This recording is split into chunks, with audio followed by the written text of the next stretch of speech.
Lee Majors, the man who once made the world hold its breath with the steel-eyed glare of the $6 Million Man, was not reborn by technology, but by pain. Born from tragedy, his father died before he was born, and his mother was hit by a car when he was only 17 months old. Lee grew up with no miracle except willpower. A devastating spinal injury buried his dream of becoming a football player, but it opened the door to another destiny, becoming one of television's greatest action icons. He leapt from helicopters, threw himself into real car explosions, and behind the camera were bleeding knees and a heart that would later need open heart surgery. When glory reached its peak, his dream wife, Farrah Fawcett, left him for his best friend. Hollywood talked endlessly, while Lee chose silence for decades. The legend nearly died on the operating table, yet returned to the set at 86, not for fame, but to keep a promise to himself. "I won't stop until my last breath." But behind those proud, unbreakable eyes of the hero lies something he never dared to speak of. The light of fame never truly reached the darkness Lee Majors carried within. Before becoming an American television icon, he was just an orphaned boy, born into tragedies no one believed he could survive. Born on April 23, 1939, in Wyandotte, Michigan, under the name Harvey Lee Yeary, Lee Majors entered the world in chilling circumstances. 5 months before his birth, his father was killed in an industrial accident. When he was only 17 months old, his mother, a night shift nurse, was struck and killed by a drunk driver on her way to work. The boy, who never knew his parents' warmth, had to grow familiar with loss, a feeling that would follow him for the rest of his life. In 1941, Lee was adopted by his aunt and uncle and brought to Middlesboro, Kentucky, a small southern town where people believed silence was the best way to endure pain. He grew up in a modest, working-class family, believing they were his real parents. Until one rainy afternoon, at the age of 13, Lee stumbled upon an old wooden box in the attic. Inside were yellowed newspaper clippings describing the deaths of his real parents. That discovery shattered him. Overnight, the boy grew up. He became withdrawn, carrying in his eyes a quiet sadness no one could name. During his high school years, 1953-1957, sports became Lee's only escape. On the football field, he felt free, powerful, and admired. Sensations rare in his otherwise quiet life. He became a star player for Middlesboro High School, where the local field would later be named Lee Majors Field, to honor the young man who once made the whole town proud. In 1957, at 18, Lee Majors earned a full football scholarship to Indiana University, the first gift life had ever given him after a long chain of losses. With exceptional speed and strength, he quickly became a rising star on the college team, playing as if he were fighting for his very existence. But 2 years later, in 1959, a fraternity brawl got him expelled. For Lee, it wasn't just a disciplinary action, it was a cruel reminder that no matter how hard he tried, fate was always waiting to take away whatever he reached for. Refusing to give up, he transferred to Eastern Kentucky University, determined to start over. But in the first game of the 1959 season, before the crowd could even chant his name, Lee collapsed after a brutal tackle. His spine was severely injured. The lower half of his body was paralyzed for 2 weeks. Doctors told him he might never walk again. Lying motionless in a hospital bed, staring at the ceiling, Lee realized his dream of playing in the NFL was over. Yet he was not born to surrender to tragedy. For months, Lee forced himself to walk again, enduring pain like a man relearning how to live. When he finally stood up, he was no longer the glory-seeking athlete he once was, but a changed man, stronger, quieter, and deeper. The dream of sports had ended, but in the silence of that hospital room, another dream began to form, to live, to express, and to stand before the world, not through physical strength, but through strength of will. When he graduated in 1962, he made what seemed like a reckless decision: to pursue acting. No training, no connections, only determination. But that was exactly what had saved him so many times before. He stepped onto a small stage in Danville, Kentucky, just to see if there was still something worth fighting for. No one, not even Lee, could have imagined that from that seemingly final fall, a television legend would be born, and the path ahead would take him to the peak of fame, and into the deepest solitude of being human. Lee Majors left Kentucky empty-handed, carrying only a vague dream that he was meant for something greater. He arrived in North Hollywood and took a humble job as a park manager, sweeping leaves, fixing broken benches, organizing schedules for children's sports. No one would have guessed that the man holding a broom had once come close to becoming a football star. But it was in that quiet, unremarkable place that destiny found him. One afternoon, Lee happened to meet Dick Clayton, the former agent of James Dean, who immediately recognized in him the same defiant gaze and conflicted spirit that once defined Dean himself. Clayton invited Lee to join his acting class, opening a door he had never imagined stepping through. From Kentucky, Rock Hudson, who had met Lee when he was still a college student, remembered the young man's unusual presence and helped connect him with Clayton. Acting as a mentor, Hudson introduced Lee to studios, and through that generosity, Lee secured a professional agent, something most young actors waited years to achieve. Around this time, as his career was just beginning to take shape, Lee married and welcomed a son, Lee Majors Jr., born 1962. But the pressures of life in Los Angeles soon crushed the fragile happiness of the young family. With his career uncertain, his wife left, returning to Kentucky with their son. Lee didn't try to stop her, not because he stopped loving her, but because he understood that sometimes, to give others peace, one must accept solitude. After that heartbreak, he changed his name. Harvey Lee Yeary ceased to exist.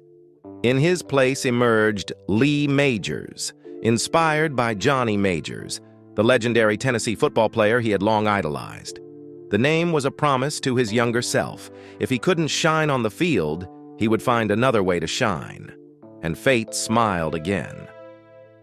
In 1965, Lee landed the role of Heath Barkley in The Big Valley, a quiet, stoic cowboy with a brooding soul that mirrored his own.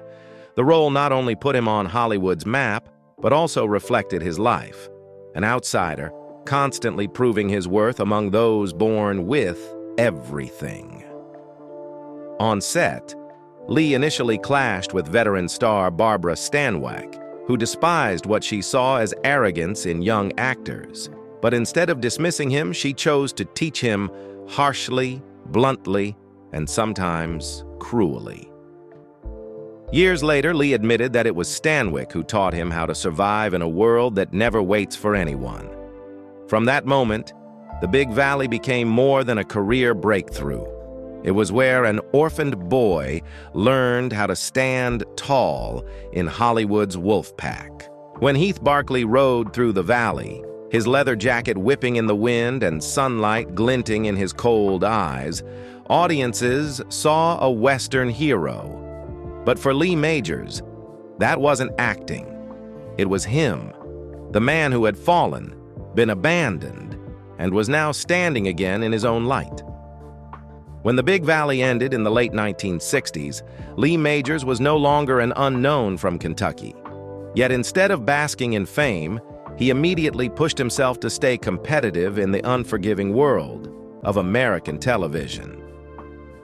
In 1969, he took the lead in the TV movie The Ballad of Andy Crocker, the story of a Vietnam veteran forgotten by society and abandoned by his lover.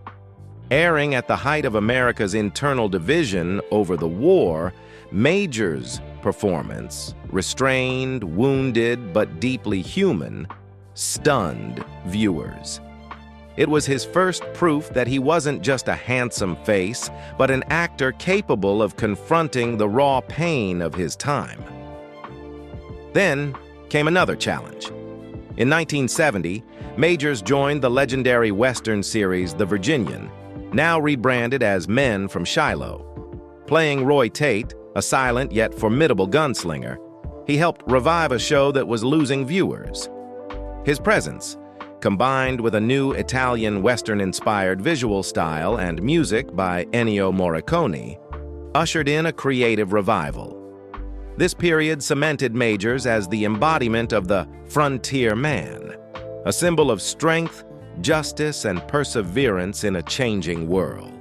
From 1971 to 1974, he made a bold shift, starring as Jess Brandon in the legal drama Owen Marshall, Counselor at Law. It was a daring turn, from horses and dust to courtroom debates. Majors portrayed a young, idealistic attorney, courageous and righteous, fighting injustice with intellect instead of force. The role broadened his range, proving he could move seamlessly from cowboy to intellectual, an uncommon feat for TV actors of that era. From a man who learned only to stand up after every fall, Lee Majors was fast becoming one of the defining faces of early 1970s American television, a man scarred yet unbroken, moving toward the role that would change his life forever, the $6 Million Man.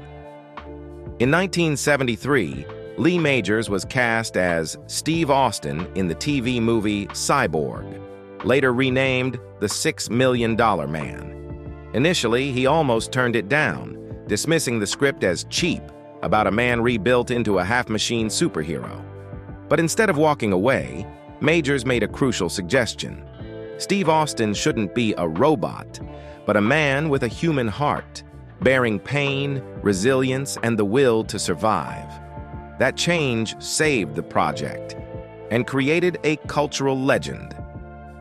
When the series premiered in 1974, The $6 Million Man became an instant phenomenon. Over 5 seasons, 1974-1978, Lee Majors went from mid-level actor to American icon.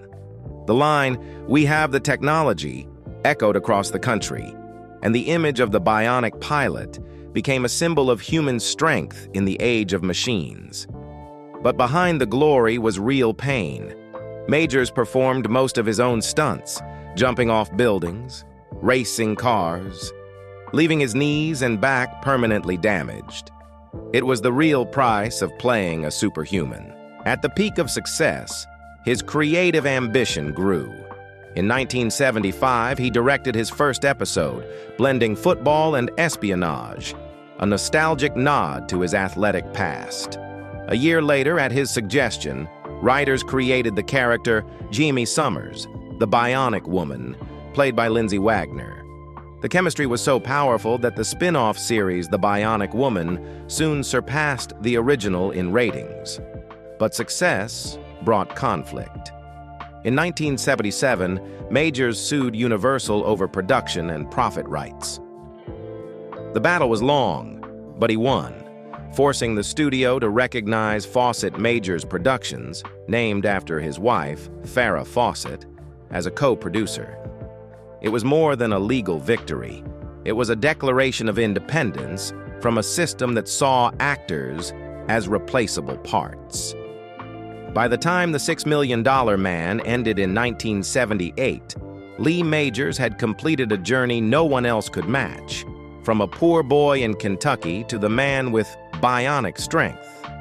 And yet, what made audiences love him was never the technology, but the beating human heart beneath the steel. No longer the $6 Million Man, Lee Majors emerged from the 1970s with a body that was truly broken, but a spirit that refused to bend. After a few wandering years with scattered projects such as The Norseman, 1978, The Last Chase, 1981, and Starflight, The Plane That Couldn't Land, 1983, he realized that audiences no longer wanted to see a make-believe hero. They wanted a real man, made of flesh, blood, and scars. In 1981, Lee Majors returned triumphantly with The Fall Guy, a role that seemed written just for him. As Colt Seavers, a Hollywood stuntman by day and bounty hunter by night, Majors didn't just act.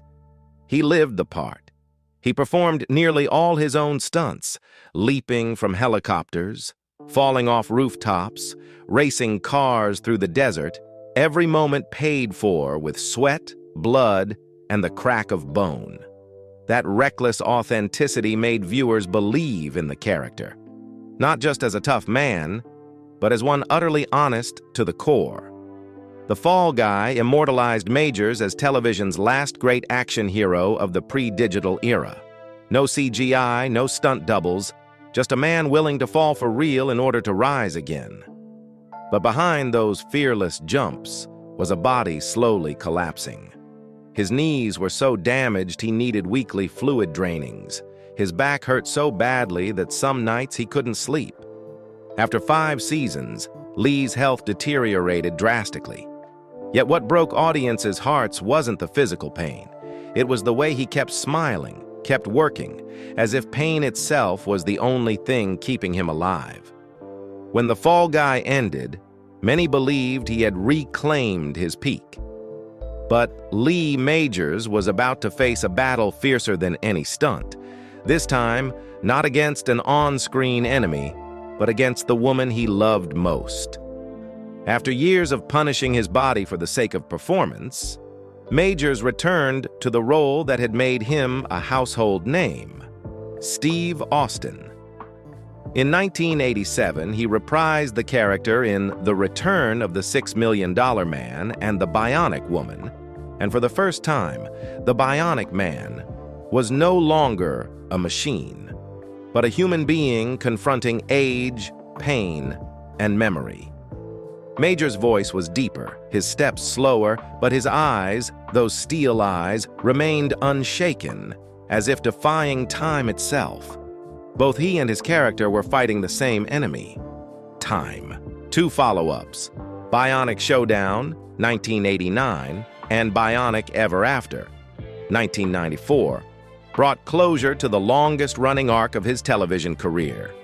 In the final installment, Steve Austin finally married Jaime Summers, a happy ending fans had waited nearly 20 years for. But behind that smile was a quiet melancholy. Majors was no longer the bold young man of 1974, but an icon slowly bidding farewell to his own era.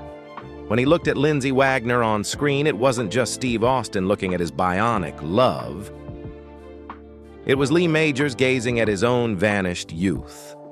Through the 1990s, he appeared in a handful of films such as Keaton's Cop, 1990, Tour of Duty, and Raven, 1992. But he was no longer the invincible hero.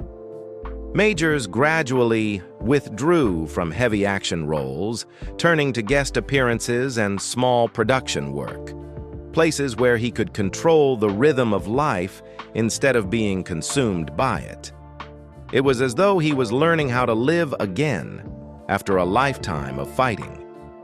Yet just when it seemed Lee Majors had finally chosen peace, fate prepared another trial, not on a film set, but on an operating table, with his very heart at stake. Crossing into the new century, Lee Majors began a different kind of journey, gentler, but filled with self-awareness. No longer the indestructible action icon, he chose to parody himself, breaking down the myth of the old hero to make audiences laugh. In comedic roles like Out Cold, 2001, Big Fat Liar, 2002, and The Brothers Solomon, 2007, he appeared as a washed-up hero, charming, self-deprecating, and quietly bittersweet. This sense of humor only deepened public affection for him, not for his strength, but for his courage in smiling at his own legend. Around the same time, Majors stepped into a new realm of art, one where he no longer needed to jump off buildings or fight robots to be remembered. In 2002, he lent his voice to the hit video game Grand Theft Auto, Vice City, playing Mitch Baker, a grizzled, nostalgic biker gang leader. His rough, raspy voice carried both swagger and weariness, turning the character into one of the game's most memorable souls. Many players recognize the Lee Majors tone instantly. The voice of a man who once lived for action, now echoing with time and reflection.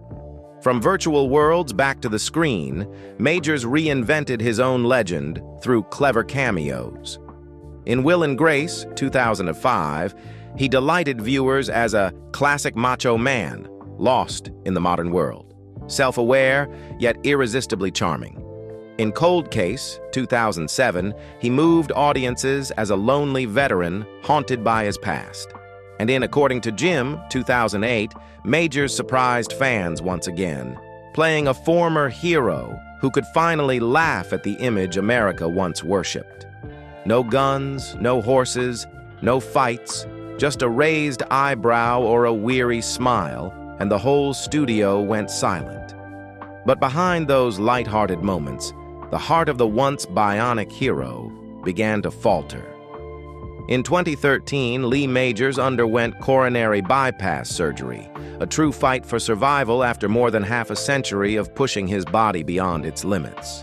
The operation succeeded, but it changed his outlook forever. For the first time, Lee Majors had to slow down, to eat carefully, breathe deliberately, and listen to the body he had long treated like a machine. From then on, Majors became an inspirational speaker, sharing lessons about heart health, recovery, and the art of finding balance after fame. He had once been reborn by technology on screen, but this time, life itself gave him a second resurrection. And just when people thought fate had finally granted him peace, Lee Majors stepped once more into the light, returning to the screen at an age when few believed he could still stand under it. While most of his peers had long retired, Lee Majors astonished audiences again. In the CGI-saturated modern era, he appeared as Brock Williams in Ash vs. Evil Dead, 2016-2018, the tough, humorous, and tragic father of the main character, Ash, played by Bruce Campbell. Nearing 80, Majors still performed his own stunts, falling, punching, even joking about his bionic past. Younger viewers saw a wily old warrior. Longtime fans saw something deeper. Through the laughter, they glimpsed Steve Austin again. The same unyielding eyes, the same spirit, only now lined with the marks of time. Not stopping there, in 2018, Majors surprised audiences once more in Honda's Happy Honda Days ad campaign, voicing his iconic Bionic Man persona. The image of the old hero behind the wheel, smiling at his own past. It was wise, playful, and deeply touching. At an age when most would only reminisce, Majors chose instead to laugh with his memories. From 2019 to 2023, he voiced Jeff Tracy, the father figure in Thunderbirds Are Go, a reboot of the classic 1960s series. The role fit him perfectly, a seasoned protector guiding his children with both steel hands and a soft heart. Every line he delivered carried the quiet weight of a bygone generation, reminding us that heroes aren't those who never fall, but those who still know how to love after every fall. Yet behind that steadfast smile, Lee Majors nearly lost the most precious thing he had left: love and family. And just when his life seemed to have found peace at last, it opened to its most brutal chapter yet, where the hero's greatest battle would no longer be against enemies, but against his own loneliness. Before becoming a television star, Lee Majors was just a young man with a simple dream: to have a small family and a stable future. In the early 1960s, while still struggling to find direction after college and the football injury that shattered his dreams, he met Kathy Robinson, a gentle, down-to-earth girl from Kentucky who believed in Lee even when he had nothing. They met during the years Lee worked at a community recreation center in North Hollywood, around the time he first began to consider pursuing acting. Kathy wasn't drawn to his rugged looks or ambition, but to his quiet honesty and the wounded depth behind his eyes. That vulnerability made her want to stay, to be the one who helped him forget the loneliness of an orphaned childhood and the scars that never quite healed. They married in early 1961 in a small, unpretentious ceremony. No glamour, no fame, just a few friends and a promise to get through everything together. A year later, their son, Lee Majors Jr., was born, a beacon of hope and the rare light in those difficult early years. But when Lee decided to chase his Hollywood dream, everything began to crack. He did every kind of job: park manager, equipment hauler, background extra, just to survive in Los Angeles, while Kathy was left alone in Kentucky to raise their son. Distance, both geographical and emotional, soon grew between them. Kathy began to feel abandoned, while Lee, with the pride of a man trying to make his way, didn't know how to apologize. He hid his exhaustion behind work, while she slowly learned to live without waiting. By the time Lee landed his first real break in the Big Valley, their marriage had already fallen apart. Kathy took their son back to Kentucky. Lee saw them off at the airport, standing behind the glass of the terminal, unable to say a word. It was said that this was the last time he ever cried in front of another person. Later, even at the height of his success, he maintained contact with his son, but rarely spoke about his first marriage. To him, Kathy Robinson wasn't just an ex-wife. She was the embodiment of his youthful innocence and loss, the person who taught him his first great lesson about the price of dreams. That to reach the light, you sometimes have to lose the hands that once held you in the dark. And from that very fracture, Lee Majors' life would spiral into another storm.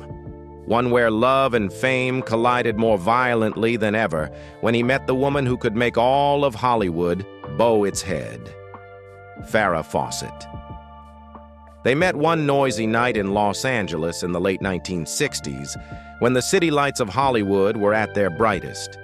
Lee Majors, already the star of the Big Valley, carried the calm confidence of a man who had lived many lives, while Farrah Fawcett, a Texas girl with bright eyes and a radiant smile, had just graduated from college, still glowing with the naive dreams of her 20s.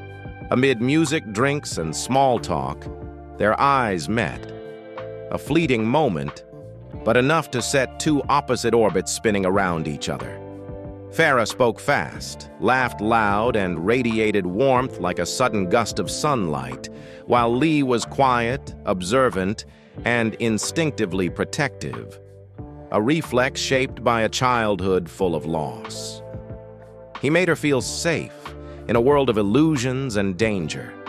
She gave him something he hadn't felt in years: air to breathe, a reason to live beyond survival. In 1973, they married, just as both were climbing towards stardom. To the media, they were television's golden couple, beautiful, famous, seemingly perfect. But behind the dazzling red carpets were long, lonely nights. The $6 million man consumed Lee's time. He often left the studio before dawn, sleeping only a few hours before shooting again. Meanwhile, Farrah was rising fast: commercials, photo shoots, then acting roles. She was exhilarated. He was exhausted. In 1976, Charlie's Angels exploded into a cultural phenomenon, turning Farrah into a global icon: her golden hair, her million-dollar smile, and the red swimsuit poster that sold over 12 million copies. Lee Majors, America's bionic man, suddenly became a shadow beside his wife's blinding fame. He tried to hold on, asking producers to adjust filming schedules so they could share at least a few dinners a week. But Farrah refused. She feared being seen as dependent, afraid to lose the freedom she had fought so hard to earn. As she soared like fireworks, Lee realized he had become a supporting character in his own love story. Their rare meetings were brief, stolen hours between interviews and work trips. Their love faded quietly, like stage lights after the final take. Then came Ryan O'Neal, Lee's close friend, a fellow actor he had shared countless parties and projects with. When photos of Ryan holding Farrah's hand splashed across magazine covers, Lee went numb. No calls, no explanations, just silence. The double betrayal, from his wife and his friend, broke him completely. In 1982, the marriage ended. Lee gave no interviews, no statements. He simply vanished, a proud silence that spoke louder than words. While Farrah Fawcett and Ryan O'Neal became Hollywood's new headline couple, full of breakups, reconciliations, scandals, and paparazzi chases, Lee Majors quietly returned to work. He buried himself in the Fall Guy, using work as a kind of salvation, throwing himself into chaos just to drown out the sound of his own heartbreak. Friends said that although he remained polite and composed, there was a coldness in his eyes, the look of a man who had locked his heart after falling too far. Years later, when both had long outlived their youth, a mutual friend suggested they meet again. Farrah agreed. Lee stayed silent for a long moment, then declined. Not out of anger, but out of fear of reopening a wound that had long scarred over. But soon after, Farrah was diagnosed with metastatic anal cancer. She fought bravely, turning her ordeal into the documentary Farrah's Story, 2009, where America watched a beauty icon fade, frame by frame, with extraordinary courage. Lee never appeared, never sent a public message. Instead, he quietly followed her updates through friends and grieved in silence. According to several close sources, he sent flowers to the hospital every week, signing only one word: Lee. He even visited her 3 times in secret, avoiding the press. They didn't hug. They didn't speak of the past. They simply sat together in that small hospital room, surrounded by the smell of disinfectant and the steady rhythm of the heart monitor. Perhaps both knew it was their last time. As Farrah's condition worsened, Lee remained silent. But on her final night, he called her. They spoke for 20 minutes. No one knows what was said, only that both were in tears when they hung up. It was their final conversation, the closing chapter of a love that had spanned 36 years, from the brightest days of youth to the edge of death. On June 25, 2009, Farrah Fawcett passed away at age 62. When asked about her, Lee simply said, "She was an angel on earth, and now an angel forever." He did not attend the funeral, choosing instead to grieve in silence. Friends revealed that for weeks afterward, he spoke to no one, staying home, watching old tapes, The $6 Million Man, Charlie's Angels, and their joint TV appearances. A man who once laughed with the world was now seen quietly crying alone. Those close to him say Lee Majors never forgot Farrah Fawcett. He simply kept his distance so he wouldn't collapse. Because sometimes, love isn't about holding on. It's about the strength to let go and still love completely from afar. And perhaps that's why, even in all his silence, people still believe. Lee Majors' silence spoke louder than any eulogy. Because maybe the one person he never forgave was also the one he never stopped loving. After years of burying himself in work to forget Farrah Fawcett, Lee Majors still carried an unhealed scar from that broken marriage. He no longer believed in Hollywood's glamorous version of love until he met Karen Velez, a woman completely different from the world he had known. They met in the early 1980s, at a time when Lee had withdrawn from the spotlight and avoided the cameras. Karen, a Playboy model, wasn't drawn to his fame, but to the calm, quiet presence that few in show business possessed. She was much younger, yet carried a natural, nurturing instinct, gentle, grounded, and unpretentious. For Lee, Karen was an escape, a breath of air after years spent suffocating under the weight of his past. In 1988, they married in a small, private ceremony in Florida. No flashbulbs, no red carpets, just close friends and family. Farrah Fawcett had once been Lee's golden angel, but Karen became his earthly refuge. Simple, steady, and warm. She wanted no fame, no place in Hollywood.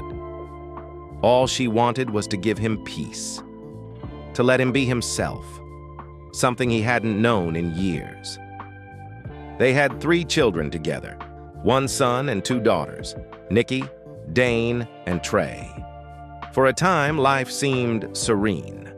Lee scaled back his workload, taking smaller television roles so he could spend time with his kids.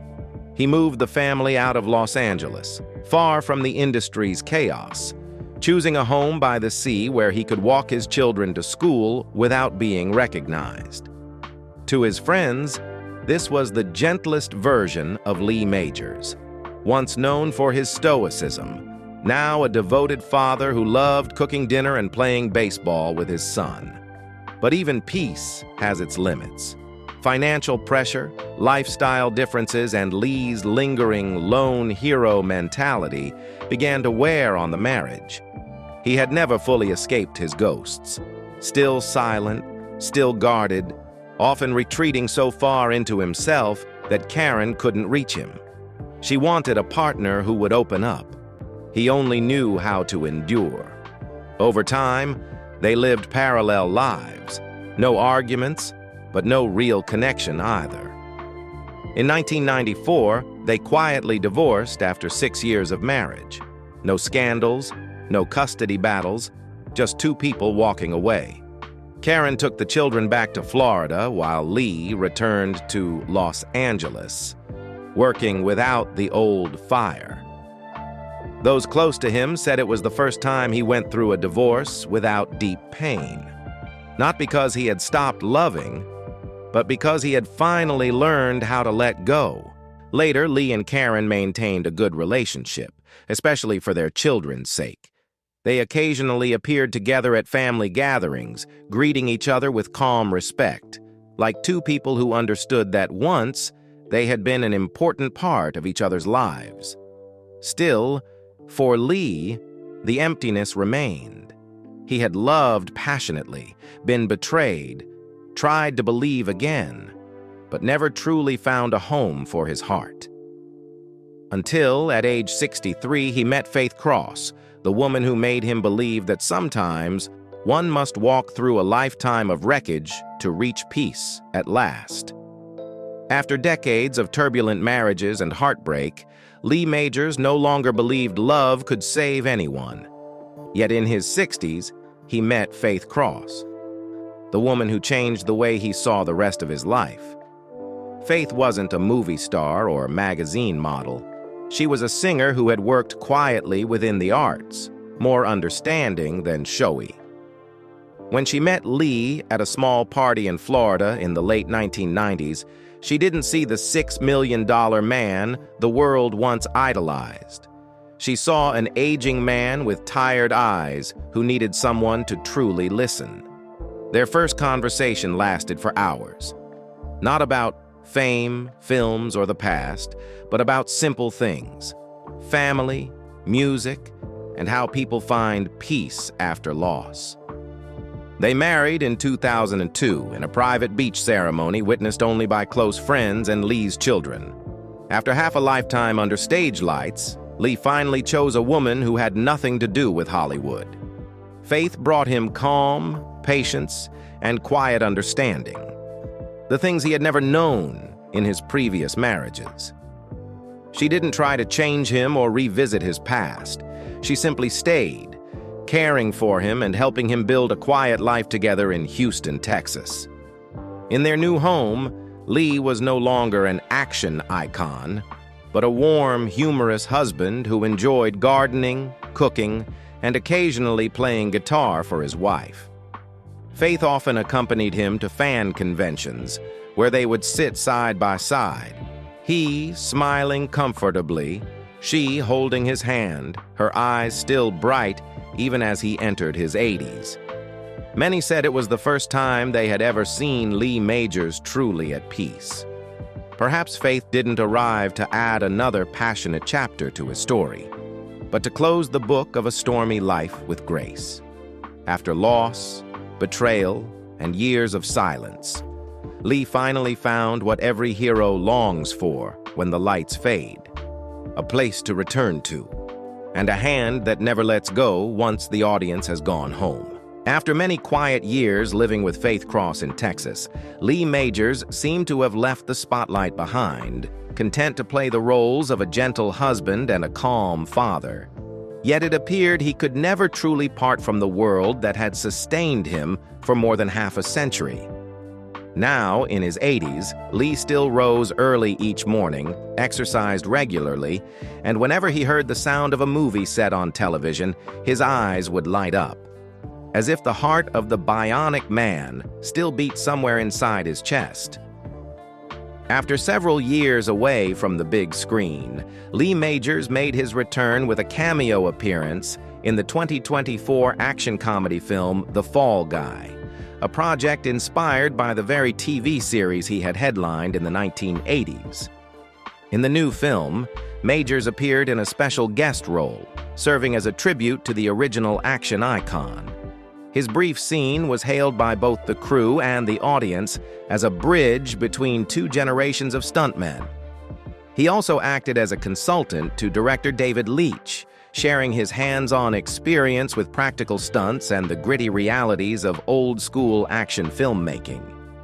Beyond film, Majors remained active on the convention circuit across the United States. In September 2024, he appeared at RetroCon in Oaks, Pennsylvania, where thousands of fans lined up for autographs and reminisced about the $6 Million Man. Later that month, he attended Fan X Salt Lake, September 26th, 28, and then the Cincinnati Comic Expo in October, speaking openly about aging, health, and his gratitude to the audiences who had followed him for over 6 decades. At every event, Majors was accompanied by his wife, Faith Cross, the quiet proof that the once storm-tossed man had finally found peace. At 86, Lee Majors showed no signs of retirement. In fact, he surprised fans by taking on both the lead role and producer credit for the upcoming science fiction film 2037, 2025, an independent project shot in Houston, where he now resides. In the film, he portrays a seasoned military commander leading humanity's defense against an alien invasion. Despite his age, Majors insisted on performing several of his own action sequences, refusing to rely on CGI. The director described him as the soul of the set, an artist who not only acted but also mentored younger cast members on professionalism and stunt discipline. 2037 is set to premiere in July 2025, marking the 50th anniversary of the $6 Million Man's original broadcast. American media have called it a fateful full circle, the once bionic hero returning as a commander fighting to save the planet. Throughout 2025, Majors continued to attend classic TV reunions, particularly for The Bionic Woman and The Fall Guy, while accepting numerous interview invitations to reflect on his long career. A photo of his 86th birthday, published by AOL in April 2025, showing his gentle smile and still bright eyes, touched fans deeply. Even approaching 90, Lee Majors has never stopped working, not for fame, but out of a belief that an artist truly lives only as long as he has stories left to tell. From the bionic hero of the screen to the tranquil elder statesman of today, his journey through 2024-2025 stands as a testament to endurance, loyalty, and unwavering devotion to his craft, his audience, and himself.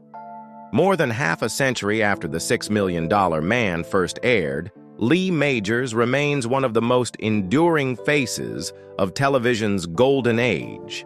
Not because of the special effects, nor the familiar bionic soundtrack, but because he embodied something rare: authenticity in an era of manufactured heroes. Majors was never the perfect star.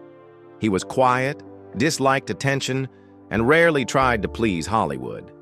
Yet it was precisely that simplicity and endurance that made him an icon, a kind of hero who didn't need grand gestures, only the courage to stand still amid chaos and do what was right. From Heath Barkley in The Big Valley to Steve Austin in The $6 Million Man and Colt Seavers in The Fall Guy, all his characters shared one spirit: strong, honest, and loyal to the point of loneliness. To younger generations in the industry, he is a model of work ethic, a man who performed his own dangerous stunts not to boast, but to make audiences believe what they saw. To older viewers, he symbolizes a bygone youth, a time when television was raw and heroes were those who endured pain without complaint. Off-screen, Lee Majors' greatest legacy isn't wealth or fame, but a lesson in perseverance and loyalty. He lost his parents as a child but never broke, lost love but never grew bitter, lost the spotlight yet continued to rise again. At 86, he still makes films, still meets fans, still smiles, as if time has never taken away the one thing that truly defines him: the will to survive. Today, looking back on that journey, one might say Lee Majors was never just the $6 Million Man. He was a man of flesh and blood, built not of machinery, but of resilience, and of scars no machine could ever replace. Perhaps his legacy lies in the simple question he answered with his life: what remains when the lights go out? For Lee Majors, the answer has always been courage, love, and a silence deep enough to echo forever. If you ever watched The $6 Million Man or The Fall Guy, share your memories of Lee Majors in the comments below. He once said that the greatest reward wasn't fame, but being remembered. So if this story moved you, hit like, subscribe to the channel, and help us keep alive the legends that never fade.